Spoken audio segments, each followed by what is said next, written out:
amigos, bienvenidos a un capítulo más de Par Palabras.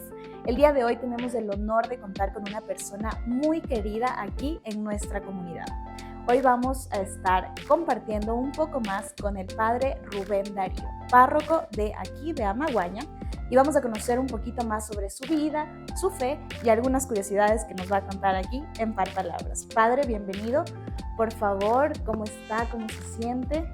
Muchas gracias por la invitación y me siento muy bendecido de poder compartir estos raticos con ustedes. Muchas gracias. Gracias por aceptar la invitación, por recibirnos aquí. Ya hoy se pudieron dar cuenta que estamos en un estudio, en un set diferente, pero va a valer completamente la pena. Padre, por favor, hoy queremos conocerlo a usted, no como el padre Rubén Darío, sino como Rubén Darío. Cuéntenos un poquito de usted, de su infancia, alguna anécdota que quiera compartir. Bueno, yo nací en Medellín, esto es en Colombia, en un departamento que se llama Antioquia. ¿Qué les cuento de mi infancia? Pues fue una infancia muy normal. Entre las cosas, como niño he tenido un vínculo muy frecuente y muy activo con la iglesia siempre, porque al frente de mi casa vivían monjas y a 2 cuadras de mi casa estaba la iglesia, es decir que en ese ambiente muy religioso. Mi familia es completamente religiosa, he tenido tías y familiares sacerdotes, religiosas, monjitas, y entonces siempre como que mi vida de infancia ha sido en ese ambiente religioso de la iglesia. Quise entrar al seminario muy temprano, de hecho entré al seminario menor a los 13 años. El seminario menor es como decir el colegio militar, y entonces estuve allí toda la formación del bachillerato, lo estudié en el seminario, entre el seminario menor de Medellín y el seminario menor de Jericó, San Juan Eudes. Allí fue como parte de la juventud, pubertad y juventud que pasé allí en el seminario. Sí. Cuénteme, padre, ¿con quién creció usted? ¿Con quién vivía? ¿Tiene hermanos? No, no tengo hermanos. Cuando yo nací, mi papá murió a los 2 meses de haber nacido. Entonces mi mamá no se volvió a casar. A los casi 3, 4 años que yo tenía, se murió el papá de ella. Mi mamá es la mayor de la casa. Entonces ella se dedicó a trabajar y a vivir y subsistir porque había sacar adelante la familia, claro, ellos son 8 hermanos, entonces hay tíos que tienen casi mi propia edad, entonces había que estar como en todo ese ambiente.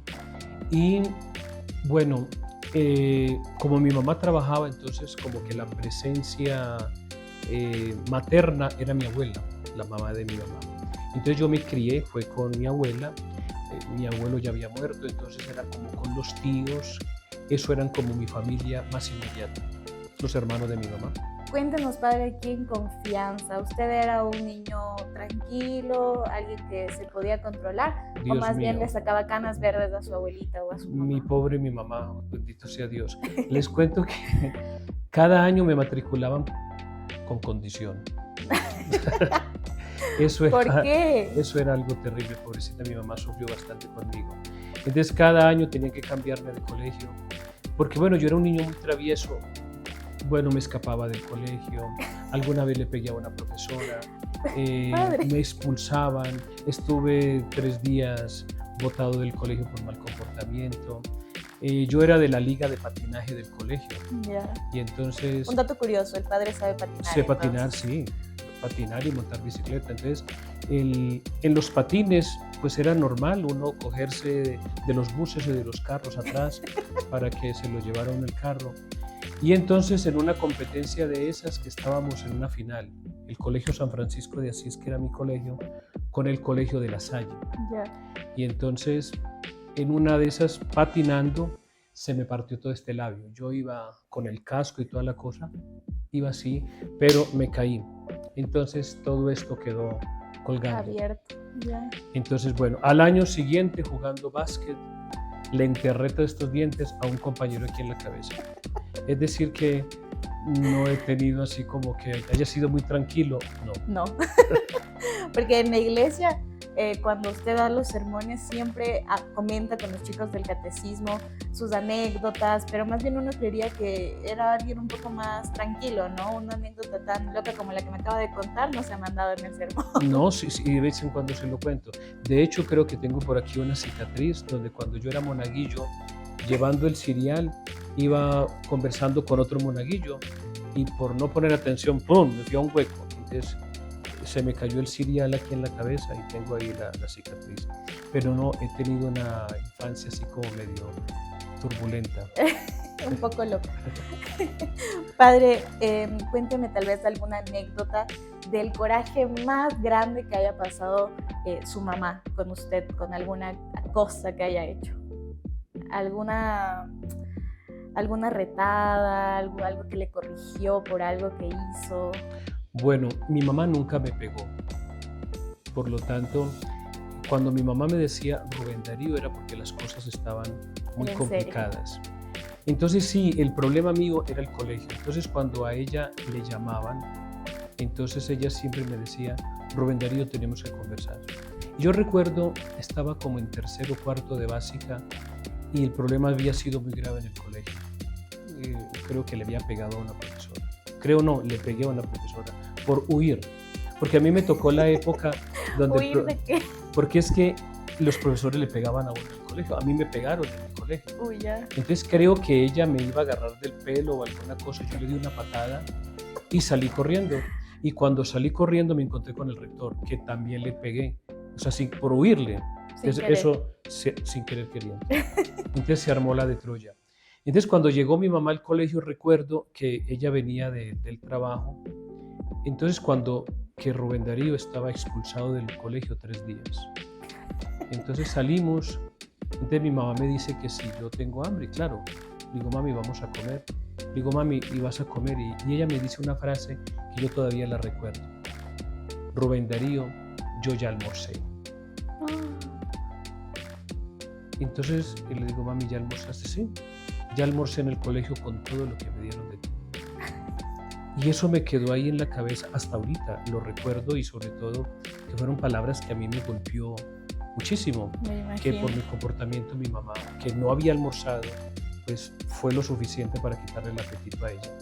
Creo que eso fue un momento así como muy difícil. Que lo recuerda y se lo lleva hasta el día de hoy. Así es. ¿Y desde siempre usted quiso ser padre e involucrarse en la vida religiosa o tal vez tenía por ahí algún pensamiento de, no sé, quiero ser bombero, quiero ser doctor? Bueno, yo quería ser policía. A ver, cuando yo hablo de mi vocación, yo digo que yo tenía que ser cura a las buenas o a las malas, no había de otra. ¿Por qué? Porque yo nací ciego. Mi historia clínica es que yo soy nacido ciego. Entonces, y ocurre un milagro en mi vida. Bueno, los lentes los uso desde que llegué a Maguaña, casi como al año, 2 años antes, sí, de la pandemia, ya empecé a usar lentes, pero yo tranquilamente, y de hecho veo muy bien de lejos, es más para la lectura cerca. Entonces, en ese cuadro clínico de mi enfermedad, que mi mamá dice que yo tenía una especie como de hongo en los ojos, que me quemó la retina. La retina siempre era dilatada. Entonces, a las afueras de Medellín, casi como a la distancia de Quito, Santo Domingo, hay una imagen de un señor que se llama el Señor Caído. Es nuestro Señor botado en el suelo después de que ha sido ultrajado, humillado, golpeado. Entonces le llaman el Señor Caído. Y allí le tienen mucha devoción. Entonces mi abuelita me llevó allí y cogió un poco de parafina y me untó en los ojos. Pero ella hace un trueque. Bueno, no solo yo era ciego, sino que tenía también 22 dedos. Aquí y aquí había otro dedo. Entonces, y fuera de eso me dio bronconeumonía cuando estaba chiquito, entonces he hecho pedazos por todas partes. ¿Qué pasó, padre? No sé. Dios me ha amado. Dios me ha amado muchísimo. Entonces, claro, mi abuelita me lleva allí y le dice al Señor, vea, este muchachito es ciego. Fuera de eso parece un pulpo. Y fuera de eso sus pulmones no funcionan. Así que llévese. No, ya. Ya me despachó.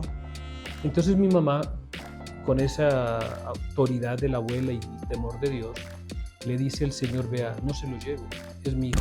No le haga caso a ella. Ella es la mamá, la abuela, la mamá soy yo, por lo tanto, que no se muera.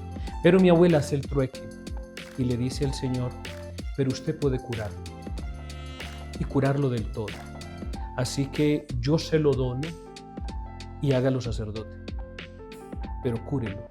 Entonces mi mamá le dice al Señor, bueno, no que se vaya a morir porque no va a ser cura, regálele usted la vocación porque usted es Dios. Claro. Bueno, ahí había un montón de cosas que las dos, Una conversación. pero no se lo decían, sino que mi abuela lo decía en voz alta y mi mamá se lo refutaba en su mente por el temor a la mamá de pronto llevarle la contraria. Claro. Entonces ese milagro fue insofacto, porque cuando yo llego a Medellín, al otro día ya pude ver. De hecho, mi mamá me dice que mi mamá fue a verme a la cuna y cuando ella me llama por el nombre, yo hice así y tenía los ojos abiertos. Mi mamá dice que con el susto del siglo me envolvió en una cobija y para el infantil.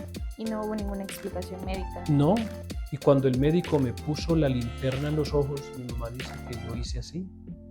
O sea, ya me fastidió y la retina estaba ya puesta en su lugar. Entonces eso fue una cosa. Ya, ¿qué pasaba con los dedos? Mi mamá dijo, no, esto es una obra de Dios, por lo tanto, doctor, córtelo. Pero es que hay que ver si este dedo está en comunicación con este. Y si le cortamos y pierde el otro, no importa. Dios ya hizo lo que tenía que hacer, por lo tanto, córtelo. Y me cortaron. Y ha tenido vida independiente, porque lo único que me ha quedado es una pequeña cicatriz ahí que no se nota, pero el dedo ha tenido una movilidad sola. Y luego el asma, porque yo siempre usaba nebulizador o el tanque de oxígeno, se fue perdiendo cada vez que iba creciendo, se fue perdiendo. Entonces, cuando yo ya hice la primera comunión, me llevaron allá. Bueno, mi abuela siempre me hacía rezar en las mañanas diciendo, niño Jesús, hazme sacerdote. Y premio me daban una arepa con mantequilla y agua panela. Hablando de eso, ¿cuál es su comida favorita? Arroz con menesto y carne. Ya. Cuando hay. Y si no, papas fritas. Rico. Claro, me encantan las salchipapas. O sea, esa comida chatarra que llaman, a mí me encanta. A todos creo que. Eso a mí me encanta. Y si no hay arroz con huevo revuelto y Coca-Cola y basta. Rico. Es algo muy barato. Claro que sí. Entonces mi abuela, para ganarme esa arepa, me hacía que rezara, niño Jesús, hazme sacerdote. Y esa era la oración mía diaria, que me hiciera sacerdote. Entonces por eso digo que tenía que hacerme cura a las buenas o a las malas. Pero no porque no me pusieran otra cosa, también me lo propusieron, pero déjelo ahí nomás. Ya listo, eso para una siguiente entrevista, para otro momento. Padre, vamos a hablar ahora de unas preguntas súper cortas de usted, ¿ok? Me va a responder con lo primero que se le venga a la mente, ¿ok? Bueno, comida favorita, la primerita. Arroz con menesto y carne. Lugar al que le gustaría viajar. Tierra Santa. Libro o película que recomienda. 100 años de soledad. ¿Qué hace en su tiempo libre? Dormir. ¿Cuál es su hobby favorito? Irme a la naturaleza. ¿Color favorito? Negro. ¿Playa o montaña? Playa. Listo. ¿Calor o frío? Calor. ¿Dulce o sal? Dulce. Listo, padre. Creo que con eso tenemos su historial completo de qué le gusta o no le gusta, así que ya saben qué regalar. Sí. Bueno, padre, creo que vamos a ir a una pausa comercial en este momento y después volvemos para hablar un poco más desde su llegada acá a Maguaña, ¿ok? Así que no se pierdan la segunda parte de esta entrevista que va a estar muy buena. Ya nos vemos después del corte.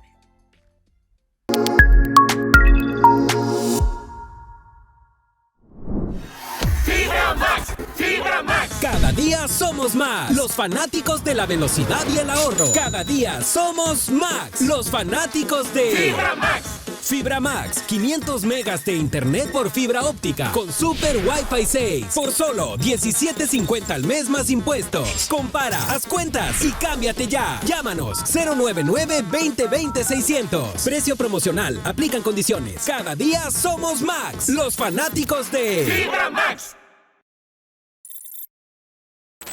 Cuando decides ser más, no importa el lugar en el que te encuentres, porque sabes que si te lo propones, lo vas a lograr.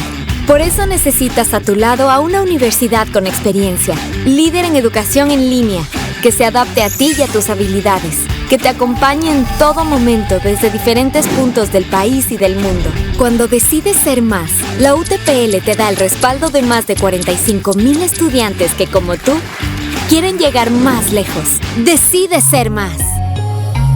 Estamos ubicados en Amaguaña, González Suárez y Manuel Durini. Teléfono 02-292-6004. Si tu sueño es pertenecer a una institución militar o policial, la Escuela de Preparación Física, Académica, Psicológica y Militar ESPREFMIL Tiwinsa te prepara en las siguientes pruebas: académicas, psicológicas, físicas, orientación en pruebas médicas, entrevista, natación y salto de decisión. Nuestro centro de preparación y oficinas están ubicados en la entrada y barrio La Balbina, junto a la fábrica Saimela del Ecuador. Nuestro teléfono de contacto es 0988-026199 o el 0962722415, porque ESPREFMIL Tiwinsa te impulsa hacia tus sueños.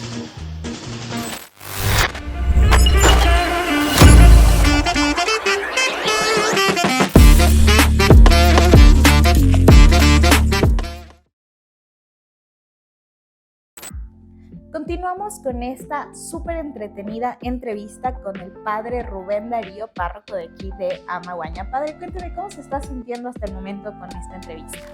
Bueno, saber de la vida de un cura, pues no deja de ser como algo misterioso. Pues bueno, no deja de ser una persona tan humano como cualquier otro, ¿no? A mí me ha llamado mucho la atención una frase del Padre Pío que decía que todo santo ha tenido su pasado. Ya. Y todo pecador tiene su futuro. Sí, ¿no? Yo me voy a la segunda. Todo pecador tiene futuro, por lo tanto, aquí vemos la misericordia de Dios. Porque ¿quién se iba a imaginar que el padre iba a ser tan terrible en su niñez? Imagínense, el diablo vestido de cura. Bueno, padre, hablemos un poco de su llegada acá a Amaguaña. ¿En qué año llegó usted? Yo llegué exactamente el 2 de septiembre del 2017, un sábado. ¿Y cómo vio la parroquia? Tal vez si es que podría describir en una palabra a la comunidad como tal de aquí, ¿cuál sería? Bueno, empezando porque a mí nadie me esperaba. Fue algo medio simpático cuando yo llegué aquí, porque ahí fue como paracaidista. A pesar de que me habían nombrado párroco hacía un mes, pero por algunas situaciones, bueno, se dio que mi llegada fuera así. Fue un poco traumática porque en algún momento estaba parado yo en el patio del convento solo, el padre ya se había ido con un manojo de llaves. Traumático. Sí, y a ver qué hacía, me entregaron una hoja con un montón de horarios de misa, que vaya a Cuendina y eso qué es, y que vaya a tal parte, o sea, nunca me hicieron como, María. sí, o un paseo turístico por Amaguaña para conocer los barrios de otra cosa, ¿no? Había que asumir esos retos. Y bueno, empezar a conocer la comunidad, que la comunidad, porque claro, yo llegué para misa de 5 de la tarde, buenas tardes, soy el padre Rubén Darío Bedoya, soy nuevo párroco, entonces la gente me miraba así como animal ¿Quién raro. es? Sí, ¿de dónde cayó este? Entonces, empezar como a conocer, a escuchar, para poder intentar como situarme dónde estaba y a ver qué hacer. Eso. ¿Cómo vio a ver, cómo describiría usted a la comunidad de aquí a Amaguaña, la gente? Tal vez ya un poco más pudo conocernos a todos, creería, en las misas. ¿Qué podría decir de la gente, de la comunidad de aquí de la parroquia? Que la gente es muy buena. O sea, la gente de Amaguaña es muy buena. Es una gente con un corazón que yo pienso que no le cabe en el cuerpo que tiene, porque es una gente de un corazón grandísimo, grandísimo, muy generosa, bondadosa. A pesar de que somos Quito, porque Amaguaña pertenece a Quito, pero es un parte de pueblo todavía, donde hay muchas cosas que se conservan, y eso hace que la fe del pueblo pueda uno luchar por mantenerla viva. Entonces, cierto es que mucha gente ha migrado a la ciudad, hay mucha gente que viene también de otras partes de la provincia, de provincias y del resto del país, pero Amaguaña es muy buena. O sea, cuando hablo de bueno es la calidad de gente que habita en ella. Y más o menos, cuando usted llegó, encontró una parroquia en un estado y ahora está la parroquia en otro estado, diferente, cambiado, en tanto a lo que es la iglesia, tal vez el cementerio. ¿Qué han sido los aportes que usted podría mencionar durante su tiempo aquí en Amaguaña?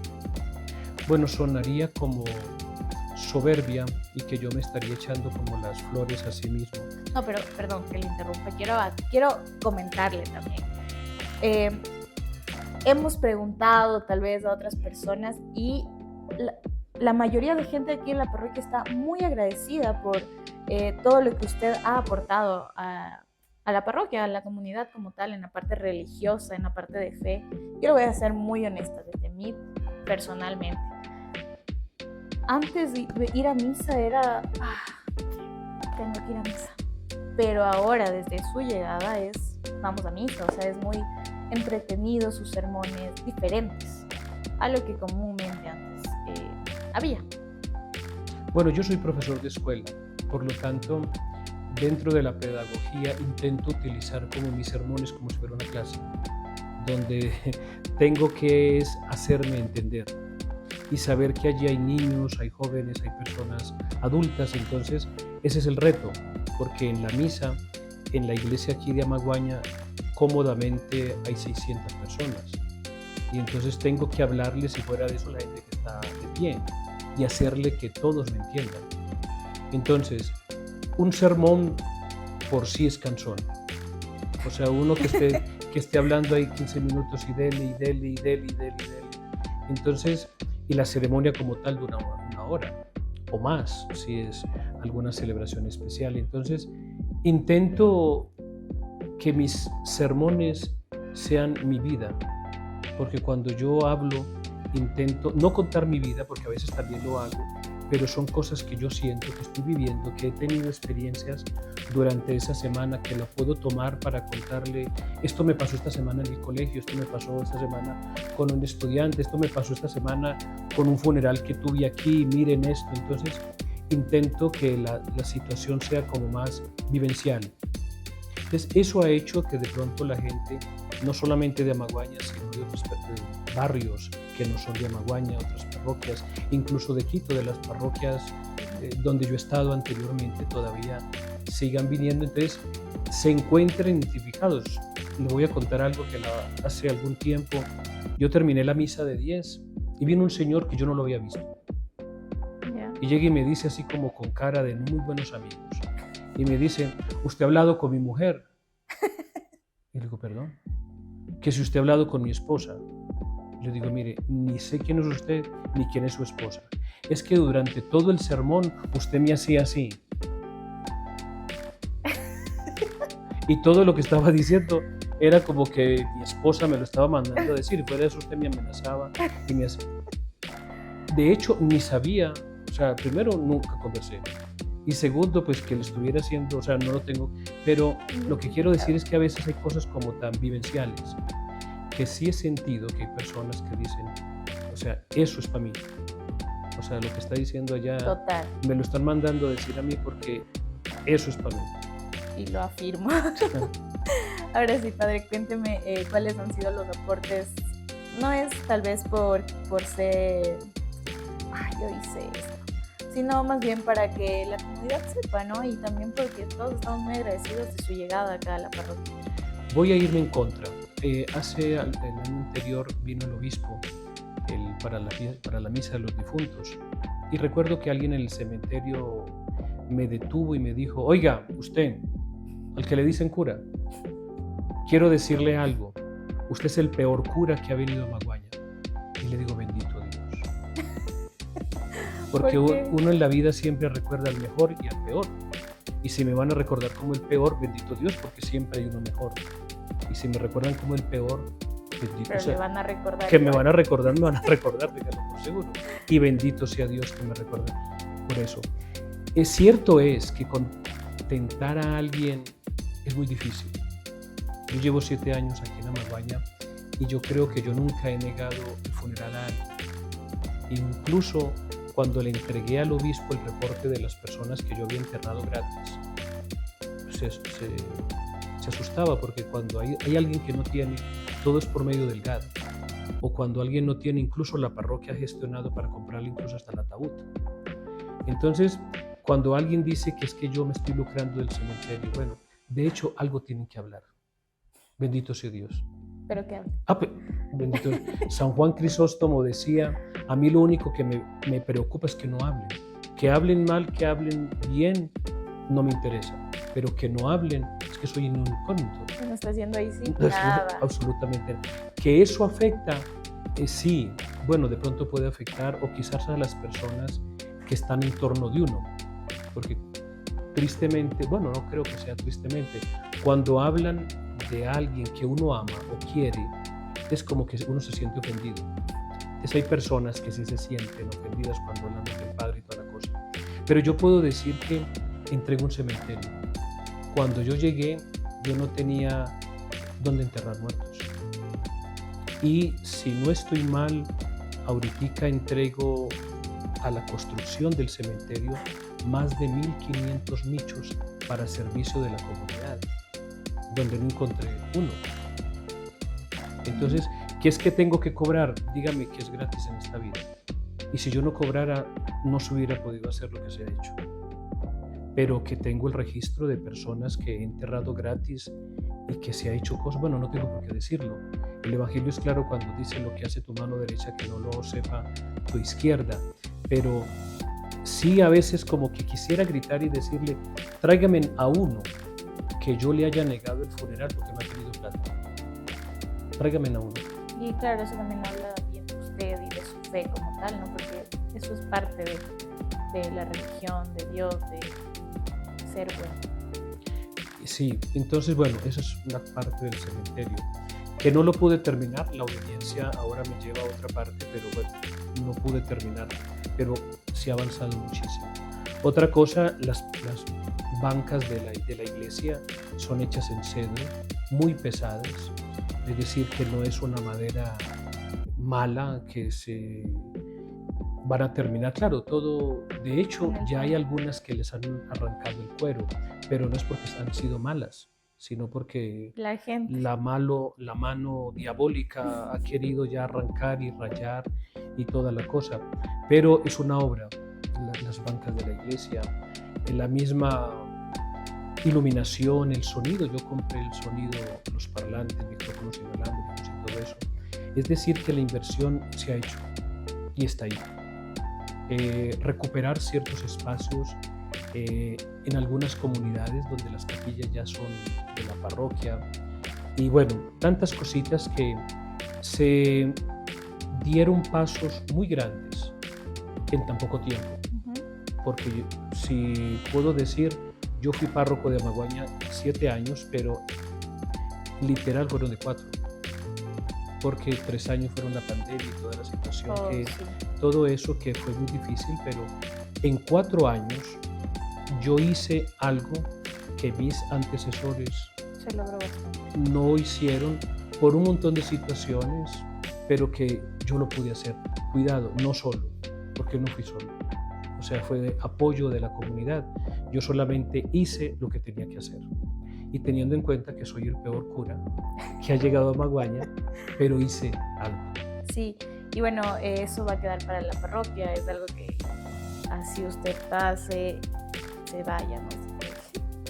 Es algo que va a quedar para la parroquia. Usted comentó algo que por obediencia le toca en estos momentos cambiar de parroquia. Lamentablemente así es, pero por favor cuéntele al público qué pasa, por qué usted se va. Bueno, nosotros los sacerdotes hacemos voto de obediencia y venimos a un lugar a servir. Entonces ahora la obediencia me lleva al sur de Quito, a exactamente la parroquia Santiago Apóstol de Chillogallo. Allí voy. Es una parroquia muy grande, porque Chillogallo es una de las parroquias más grandes que tiene el sur de Quito. También tiene cementerio. Yo no sé si con los mismos o peores problemas del de Amaguaña, pero creo que Vieron que hizo un buen trabajo aquí en Amaguaña y ahora le llevan para... pero que no abusen. Es un Así cementerio es. más grande que el de Amaguaña, con un montón de problemas y situaciones que organizar. Entonces voy para allá con la ayuda de Dios a ver qué se puede hacer. ¿Y no le da pena dejar Amaguaña, padre? No, sí, claro que sí. Yo pienso que en cada una de las parroquias donde uno va pasando, cuando yo voy al Guasmo, porque para mí el Guasmo es un lugar, bueno, dicen que el primer amor no se olvida.